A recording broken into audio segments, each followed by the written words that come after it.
남지고등학교 3학년 김경모. 경모는 2010학년도 서울대 합격의 주인공이다. 대학에 합격하면 신나게 놀 거라 생각했는데 생각처럼 되진 못했다.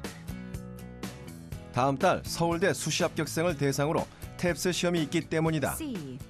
Nice to meet you. When did you move in? Nice to meet you. When did you move in? 만나서 반가워. 너 언제 이사 왔니? 그런데 영어 공부법이 독특하다. 받아 적은 문장이 영어가 아니다. 좀 독특한 방법이네요. 네. 영어를 이제 한글 봤으니까 일반적인 애들은 영어를 듣고 그냥 문제를 풀고 영어를 받아쓰기 하지만 전 다른 아이들과 달리 오히려 영어 들은 것을 한글로 받아 쓰는 거예요. 영어가 아닌 해석을 손으로 적는 건 흔한 공부법이 아니다.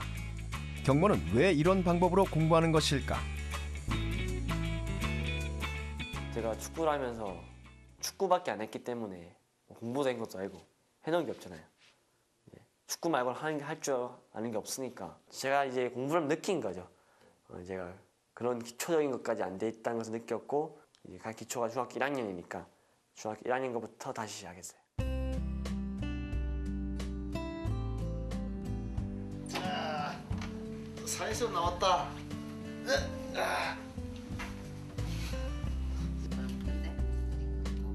여러 장의 상장 중 유독 애착이 가는 상장이 있다. 축구 다니는 두 개밖에 없네. 네. 야, 이게 제일 값어치 있는 기다. 한번 봐봐. 네. 저 32회 전국 소년 체육대 제주도 됐지. 은메달 땄을 때. 그래. 이거 순천 중앙 초등학교하고 결승이 아니야? 네. 맞지? 네. 야, 이때 그지? 핸들링 받침 아니라도 우선 하는 건데. 경모네 가족은 축구 이야기만 나오면 이야기가 끊이질 않는다. 어떻게 하나 줬잖아. 유년 시절 경모가 가진 기억도 대부분은 축구와 연관돼 있다. 대학교 초등학교. 초등대 간다. 축구 선수 출신이자 감독을 지냈던 아버지 덕분에 어린 나이에 축구를 알게 됐고 자연스레 축구에 빠져들었다. 그 시기 경모는 제법 촉망받는 축구 소년이었다. 경모가 속한 축구팀이 전국 소년체전에서 준우승을 차지하기도 했다. 하지만 중학교에 올라가면서 큰 벽에 부딪혔다. 선수로서 갖춰야 할 재능은 단순한 노력으로 메꿀 수 있는 게 아니었다. 흥미를 좀 잃게 됐죠. 왜냐하면 제가 원하는 내가 생각했던 대로가 아니고 축구를 하지만 또 체력 훈련도 많이 하다 보니까 이제 축구라는 게 무조건 공만 가지고 하는 게 아니구나. 그걸 위한 체력이 뒷받침돼야 되고 그를 위해서 많은 체력이 필요하고 그런 체력 훈련이 힘들다 보니까 좀 흥미를 많이 잃었던 것 같아요. 과연 계속 선수 생활을 해야 하는 걸까? 경모는 깊은 고민에 빠져 있었다. 그런 경모에게 먼저 다가와 준 것은 놀랍게도 아버지였다. 아버지는 경모와 긴 시간 대화를 나누었다. 축구 선수로서의 인생, 축구를 그만뒀을 때의 인생, 아버지와 아들이 아닌 인생 선배로서 많은 이야기를 들려주었다. 많은 얘기를 해주셨지만 가장 와닿았던 거는 아버지께서 축구 선수를 하면 축구밖에 못하지만 공부를 하면 이제 새로운 직업을 찾아가면서 안정도 누릴 수 있고 그 과정에서 또 네가 원하는 축구도 하면서 축구를 또 즐길 수 있다라고 했던 게 가장 와닿았고 그것이 제가 축구를 그만두고 공부를 하게 된 결정적인 계기가 됐던 것 같아요. 경모한테 어렵게 저도 많이 생각을 했습니다. 내가 운동을 그만두고 수업 들어갔을 때, 일반 학교 돌아왔을 때 따라가지를 못합니다. 그러니까 영어, 수학 이런 것 같으면 기본 기초가 있어야 되는데 기초가 없이 일반 학생들 진도 따라가다 보니까 모르는 상태다 말입니다. 그러니까 흥미를 잃어버리죠. 뛰어다니는 게 걔들이 아마 일반 생활화되어 있기 때문에 더 쉬울지도 모릅니다. 그런 학생을 교실에 앉혀놓으면 신체적이라든지 정신적이라든지 적응이 안 되기 때문에 힘들어합니다. 중학교 2학년, 경모는 축구장을 떠나 교실로 돌아왔다. 하지만 아버지의 걱정은 바로 적중했다. 선수 생활에 열중하다 보니 중학생이 된 이후 교실에서 수업을 받아본 적이 거의 없었다. 수업을 빠졌던 몇 년간의 공백은 참으로 컸다. 수업 내용을 이해하기는커녕 앉아있는 것만으로도 좀이 쑤셨다. 처음에는 한번 해보자는 마음을 했지만 막상 책을 펴보니까 아는 게 없으니까 막막하고 답답하더라고요. 어떻게 보면 이제 배운 게 없으니까 모르는 게 당연했고, 그래서 이제 모르는 모든 거는 선생님한테 질문하기로 했죠. 결성되어 있는 고란 단체입니다. 선생님, 어, 질문이 있네요. 그래. 신민이는 왜 다른 단체에 달리 비밀결사 단체였어요? 그러면 모르는 채로 앉아있다고 누가 알려주는 게 아니었다. 경모는 궁금한 것이 있을 땐 주저없이 손을 들었다. 수업이 끝나도 선생님을 찾아가 계속 질문했다. 궁금증이 없어질 때까지 묻고 또 물었다. 그러나 경모를 향한 주변 친구들의 시선은 그리 곱지만은 않았다. 상당히 부정적이었죠. 예를 들면 축구한 애가 뭐 공부를 배우지도 않았을 건데 무슨 공부하냐, 또는 뭐 축구나 하지 왜 공부하러 왔냐, 뭐 이런 식의 아주 안 좋은 반응이 아주 많았어요. 처음에는 이제 많이 신경도 쓰이고 화도 났지만 오히려 나중에는 그런 것들이 제가 자극이 되어서 더 열심히 공부할 수 있게 된 것 같아요. 해도 안 될 거라는 주변의 반응. 하지만 그것이 오히려 경모를 공부에 몰두하게 만들었다. 그들에게 달라진 자신의 모습을 보여주고 싶었다. 중학교 2학년 때 축구를 그만두고 시험 공부할 때 썼던 단어장인데요. 여기 보시면 사이언스, 과학, 얼스, 지구 등 초등학생들도 아는 이제 기초적인 단어들로 이루어졌는데 왜냐하면 제가 들으면 뜻은 알지만 정확한 발음이나 철자를 몰랐기 때문에 처음부터 이제 쓰고 암기하고 제 것으로 만들면서 공부했어요. 경모가 선택한 것은 공부와의 정면 승부. 경모는 공부하는 동안 결코 요행을 바라거나 꾀부리지 않았다. 가장 기초부터 차근히 쌓아나갔다. 종이 사전을 사용한 것은 그러한 노력 중 하나였다. 사전을 찾으면서 철자 한자 한자를 되짚었다. 사전에 등장하는 내용은 뜻부터 발음 기호, 예문까지 모두 꼼꼼하게 읽고 공부했다. 편리한 전자사전을 두고 굳이 종이사전을 선택한 이유는 무엇일까? 왜냐하면 그게 두 가지 이유가 있는데요. 첫 번째는 종이사전이 이렇게 A, B, C, D 이렇게 알파벳 순서가 되어 있기 때문에 그 단어를 찾는 과정에서 스펠 익숙해질 수도 있고, 또 두 번째는 여기 흔적이 남아있기 때문에 다음에 그 단어를 또 봤을 때 그 흔적을 보고 반복도 하고 또 자극이 되기 때문에 그로 인해서 단어가 쉽게 외워져서 종이사전을 썼어요. 수학 공부에는 조금 더 특별한 노력이 필요했다. 지난 몇 년간의 과정을 모두 선생님께 물어볼 수는 없는 일. 경모가 이용한 것은 EBS 강의였다.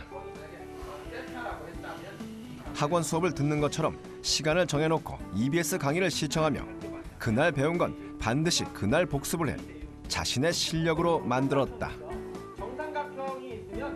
제가 중학교 2학년 2학기 때부터 공부를 했는데 수업을 듣다 보니까 중학교 1학년 부분과 2학년 1학기를 잘 모르니까 도저히 못 따라가겠더라고요. 그래서 이제 EBS를 통해서 그 부분을 들으면서 모르는 부분을 잘 보충했어요. 장기간의 공백을 메꿔나가며 경모는 결코 성급해하지 않았다. 지금은 일단 기초를 탄탄히 쌓을 때라고 믿었다. 그리고 변화가 시작되었다. 체육을 제외하고 전부 가였던 경모의 성적. 어느새 수우가 차지하기 시작했다. 처음 이제 중학교 2학년 때 공부를 시작할 때는 이제 아는 게 없으니까 수업을 들어도 무슨 소리지, 무슨 말 하는 거지 이런 걸 이제 많이 느끼면서 수업을 들었는데 3학년 때 되니까 그런 느낌도 없어지고 어느 정도 수업도 따라갈 수 있었고 그때 제가 나는 이제 축구만 할 줄 아는 게 아니라 공부도 할 줄 아는 아이구나 하나 느꼈어요.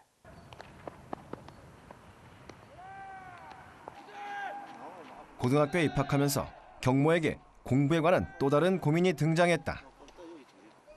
이번에 찾아온 고민의 시간은 장시간 계속됐다. 슬럼프였다. 하지만 경모는 무사히 위기를 극복할 수 있었다. 경모의 곁에는 언제든 자신의 고민을 들어주고 상담해주는 든든한 존재, 아버지가 계셨기 때문이다. 공부할 때 네. 가장 더 힘들 때가 언제였노? 고등 2학년 이제 올라오고 이제 중간고사 이제 준비할 때가 이제 힘들었죠. 양이 누적이 되니까 이제 그에 대한 처음 시험인데 잘 쳐야 되는데 이제 압박감 때문에. 중학교 때는 시험 기간을 앞두고 몇 주간만 열심히 공부하면 좋은 성적을 받을 수 있었다. 하지만 고등학교 공부는 확연히 달랐다. 하루 수업 진도만 복습하려고 해도 엄청난 분량이었다. 공부해야 할 과목 수부터 어느 정도까지 공부해야 하는지 공부의 범위와 깊이를 가늠할 수 없었다. 내신만 공부하기엔 수능 공부가 불안했고 수능 공부 때문에 내신을 포기할 수도 없었다. 해야 할 공부는 많은데 시간은 턱없이 부족한 상황. 결국 경모는 공부 시간을 늘리기로 했다. 하지만 결과는 실패. 정작 공부해야 할 수업 시간을 온통 졸음으로 보냈다. 고등학교 올라가면서 공부량도 많아지고 내용도 어렵고 또 애들이 저보다 훨씬 잘하다 보니까 그걸 따라잡기 위해서 밤늦게까지 공부를 많이 했는데요. 근데 그렇게 하면서도 이제 애들만큼 못하니까 힘들기도 하고 공부한 것에 대해서 이제 회의도 들고 또 한 번씩은 또 축구 생각도 많이 났죠. 힘들어 할 때 내가 공부도 일찍 하는 건 중요하지만 일단 목표 설정을 하자. 그래야만 거기에 맞추어서 내가 방향을 맞추어서 공부를 할 수 있어야만이 힘들어도 견뎌 나갈 수 있지 않겠냐라고 이야기를 했습니다. 우선 경모는 자신이 가고자 하는 대학과 전공을 정했다. 무턱대고 하는 공부와 목표를 정한 공부는 달랐다. 명확한 목표가 생기자 목표를 실현하기 위한 방법을 고민하기 시작했다. 인터넷을 뒤져 공부법에 관한 다양한 수기들을 찾았다. 그중 실현 가능성이 보이는 방법은 직접 실천에 옮겼다. 자신에게 맞는 방법들이 보이기 시작했다. 이것저것 공부 방법 찾아보는 게 도움이 많이 되는 것 같아요. 일단 어떤 과목을 어떻게 공부해야 되는지도 알 수가 있고 계획은 또 어떻게 세워야 되는지도 알 수 있었거든요. 그리고 한편으로는 이제 공부를 하는데 필요한 의지력을 다질 수 있었던 것 같아요. 경모의 최종 목표는 서울대 체육교육학과. 자신의 특기를 살린 선택이었다. 대학에 입학해 선택한 전공을 배울 생각을 하니 공부가 다시금 즐겁게 느껴졌다. 그 전에는 이제 제가 대학적으로 이제 서울대 가고자 하는 게 있었지만 아버지께서 구체적인 목표를 정하라고 하셔서 과라든지 전형 요소들도 조사하면서 제가 무엇을 해야 될지 명확해졌어요. 전공을 선택하면서 지원하고자 하는 입시 전형도 결정해 두었다. 전형에 따른 세부적인 목표들이 생겨났다. 내신 준비와 수능 준비, 어느 과목을 얼만큼 더 신경 써야 할지 공부의 범위도 명확해졌다. 장시간의 공부로 인해 집중이 흐려질 때는 운동장으로 나섰다. 실기시험을 대비한 체력 훈련을 하다 보면 저절로 기분이 상쾌해졌다. 구체적인 목표와 방법을 설정하면서 경모는 슬럼프의 긴 터널을 빠져나올 수 있었다.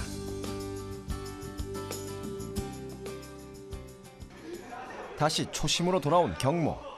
공부해야 할 과목은 한두 가지가 아니었지만 가장 시급한 공부는 영어 듣기였다.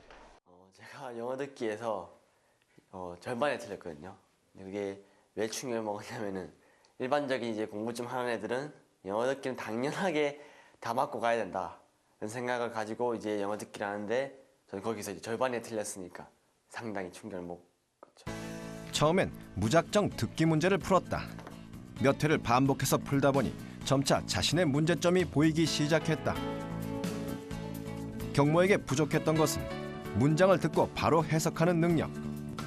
앞문장을 듣고 해석하는 데 신경을 쓰다 보면 뒷문장을 번번이 놓쳤다.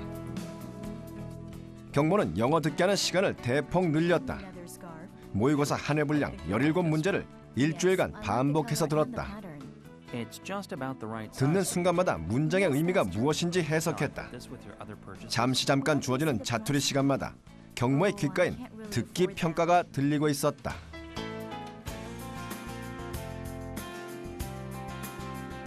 이렇게 일주일을 보낸 뒤 주말에는 최종 테스트 시간을 가졌다. 모든 문장의 해석을 손으로 받아 적었다. 일주일간 들어온 영어 문장들, 얼마나 완벽한 해석이 가능한지 평가하기 위해서였다. 1번 첫 문장부터 17번 마지막 문장까지 한 문장도 빠짐없이 번역했다. 누구나 흔히 알고 있는 문장이라고 해도 예외는 아니었다. 모든 해석이 끝난 후에는 채점 시간. 대본과 자신의 해석을 비교해 보았다. 틀린 해석은 올바른 해석을 찾아 정리하는 것도 잊지 않았다. 영어 듣기가 익숙하지 않았기 때문에 처음에는 Hi, How are you, What's your name 이런 것까지 받았었고 그러다 보니까 받아쓰는 과정에서만 오래 걸렸고요. 또 이제 다시 볼 때 모르는 어휘라든지 표현, 잘못된 해석도 정리하고 잘못된 이유를 찾고 다시 전체를 듣다 보니까 어쩔 수 없이 많이 걸렸던 것 같아요. Are you allergic to any material? Are you allergic to any material? 특정 소재에 알레르기가 있나요? No, I think this is because of my presentation. 아니, 나는 이것은 나의 발표 때문에. 조금씩 귀가 트이기 시작했다. 해석하는 시간도 훨씬 줄었다. 들으면 바로 해석이 가능한 문장이 생기다 보니 갈수록 영어 듣기에 대한 자신감이 생겼다. 당신은 오늘 짜릿하다고 해야 되나? 제가 아예 안 됐던 게 조금씩 되기 시작하니까 그만큼 노력한 보람이 있구나 걸 많이 느꼈어요. 6개월 정도 된 것 같은데 그 정도 되니까 이제 영어가 우리말처럼 들리기 시작했고 그걸 좀 더 연습하고 3학년이 되니까 영어 내용뿐만 아니라 문제도 거의 다 맞을 정도의 실력이 됐어요. 듣기 외 다른 과목은 어떻게 공부했을까? 제가 처음에 이제 근현대사 공부할 때는 여기 있는 이제 내용을 이제 일일이 다 읽고 암기를 해서 공부하려고 했고, 자 그렇게 외우기 위해서 이런 식으로 여기 짧지만 많은 그 내용들을 다 써가면서 외웠어요. 경모가 그동안 간과하고 있었던 것은 핵심이었다. 교과서의 모든 내용이 모두 중요한 건 아니었다. 전체를 전부 보려고 욕심내다 보니 정작 핵심을 놓치고 있었다. 역사 공부를 시작하면서 경모는 각 단원에서 가장 핵심이 되는 사건에 집중하기로 했다. 사건을 중심으로 배경과 발생 원인, 그로 인한 결과와 의의만 잘 정리해두면 보다 내용이 간략하게 정리된다. 식민통치 시기 때 정치, 경제, 그리고 결과에 대한 부분인데 제가 처음 공부하면서 쓰면서 하다 보니까 약 한 4장 분량으로 4장 분량이 나왔는데 제가 이제 공법을 바꾸고 나서 이제 그 부분이 이렇게 한 장으로 깔끔하게 정리가 되었어요. 여러 장 분량의 내용일지라도 사건 중심으로 정리하면 단 한 장에 모두 압축 정리가 가능했다. 이해와 암기도 훨씬 편해졌다. 이제 공부할 때 마찬가지로 문제 풀 때도 이제 핵심을 파악하려고 노력했는데요. 저는 이제 문제를 풀이 목적과 조건을 나누어서 보려고 노력했어요. 핵심을 떠올리는 공부는 문제를 풀 때도 계속 이어졌다. 문제가 요구하는 핵심, 즉 답을 찾기 위해 경모는 자신만의 방법을 만들었다. 문제를 읽고 답을 찾기까지 반드시 3단계 과정을 거쳤다. 밑줄 치망 실시한 정책이 이 문제의 출제 목적이 되고 그에 따른 조건이 4가지가 있는데 첫 번째 조건을 통해서 시흥 환호 행렬도라는 것을 알 수가 있었고, 4번째 탕탕평평시라는 걸 통해 탕평청이라는 걸 알 수 있었고, 이를 종합해서 이 밑줄 치망은 조선 후기의 왕인 정소라는 걸 알 수가 있더라고요. 그래서 4, 5번은 조선 전기의 내용이기 때문에 답이 아예 되지 않았고, 3번이 정조의 초기의 문신제도였기 때문에 이 문제의 답은 3번이 돼요. 문제풀이 첫 단계. 우선 문제를 천천히 읽는다. 이때 요구하는 핵심 개념이 무엇인지 살핀다. 두 번째, 주어진 조건을 잘 살핀다. 이것을 놓치지 않아야 오답을 줄일 수 있다. 마지막으로 모든 과정을 종합해 답을 찾으면 3단계에 걸친 풀이가 완성된다. 수학의 경우는 어떻게 문제를 푸는지 살펴보기로 했다. 경모는 수학 공부를 할 때 문제마다 네모 표시를 남겨둔다. 그렇다면 네모 안에 적혀있는 내용은 무엇일까? 수학 문제 풀 때 핵심은 어떤 단원에 어떤 개념이 필요한가를 파악하는 게 가장 중요하기 때문에 저는 그 핵심 개념을 옆에 적어두고 이제 문제를 풀었어요. 경모는 수학 문제도 다른 과목과 같은 방법으로 풀었다. 문제를 꼼꼼하게 읽으며 요구하는 핵심과 조건을 따진다. 문제가 요구하는 핵심 개념이 파악되면 그 개념을 문제 밑에 적는다. 문제 풀이를 핵심 개념에 맞춰 전개하기 위해서다. 문제를 꼼꼼히 읽으면 문제가 요구하는 개념이 무엇인지 파악할 수 있다. 또한 문제를 틀렸을 때는 풀이 과정을 보면서 어디가 틀렸는지 정확하게 잡아낼 수 있다. 문제 핵심 파악하다 보니까 유형이 눈에 보이기 시작했고 무엇을 묻는지 또 파악하다 보니까 답을 좀 더 쉽게 찾을 수가 있었고 조건을 꼼꼼히 보다 보니까 잘못 읽어서 실수하는 부분이 많이 줄어든 것 같아요. 목적을 따진다는 것은 각 과목마다 출제자의 어떤 경향이 있습니다. 그런 의도를 갖다가 좀 파악한다는 그런 의미가 있습니다. 그리고 조건을 따진다는 것은 여러 가지 유형들이 있는데 그런 유형들에 대해서 대비를 한다는 그런 장점을 갖고 있습니다. 그래서 이런 목적과 조건을 따지는 것은 모든 과목에서 다 해당되는 것인데 어떤 핵심을 파악할 수 있는 그런 가장 효율적인 그런 공부 방법이라고 그렇게 생각이 듭니다. 경모는 3단계 공부법을 통해 전교 최상의 성적을 받을 수 있었다. 그리고 마침내 서울대 합격을 이뤄냈다. 좋나? 네, 좋아요. 아빠 좋나? 엄마 좋나? 아버지가 경모에게 알려준 것은 축구만이 아니었다. 아버지는 축구를 넘어 더 넓은 세상이 있음을 일깨워 주었다. 어쩌면 고등학교 3년이란 기간은 자신이 목표로 한 골대를 향해 끝없이 달리는 기간일지도 모른다. 3년간의 노력 끝에 경모는 마침내 목표한 골대에 도착했다. 그리고 대학 입시란 한판 승부를 앞두고 서울대 입학이라는 멋진 슛을 골인시킬 수 있었다. 아마 생활하면서 힘든 부분이 많을 거예요. 그래서 자기가 운동하면서 힘들었던 그런 부분을 생각해 가면서 힘든 일이 다시더라도 잘 참고 견뎌 나가기를 바라겠습니다. 제주에도 저처럼 그런 처지에 있는 친구들이 있었는데 그 친구들에게 이제 대부분이 운동을 끝나면 이제 공부가 싫어서 등한시하는데 그러지 말고 다시 새로운 인생을 위해서 힘들어도 목표를 가지고 열심히 공부했으면 하는 바람이 있고 하면서 힘들더라도 포기하지 말고 운동하면서 배우는 그 의지와 정신력을 바탕으로 잘 극복했으면 좋겠습니다.